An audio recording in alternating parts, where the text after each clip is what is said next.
চিন্তা করেন একটা মানুষ কতটা অমানুষ বা কতটা জ্ঞানহীন মানুষ। চিন্তা করেন কি কমেন্টটা করেছে, নেতাকে নিয়ে কিছু কবি একটা গালি দিল।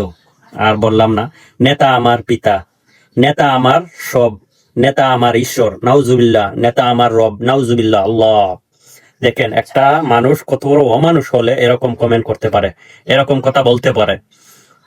কি আর বলবো ভাই, বলার ভাষা নেই। আসলে আমি রিটার্ন উত্তর দিয়েছি। আপনি বলেছেন নেতা আমার ঈশ্বর নাউজুবিল্লাহ। প্রিয় মুসলিম ভাই, আপনার ইমান চলে গিয়েছে। ইমান চলে গিয়েছে, এটা 100% শিওর। আল্লাহ এক, তার দ্বিতীয় কোনো শরিক নেই। আল্লাহর সাথে কাউকে শরিক করলে তার ইমান থাকে না, সে বেঈমান হয়ে যায়, কাফের হয়ে যায়।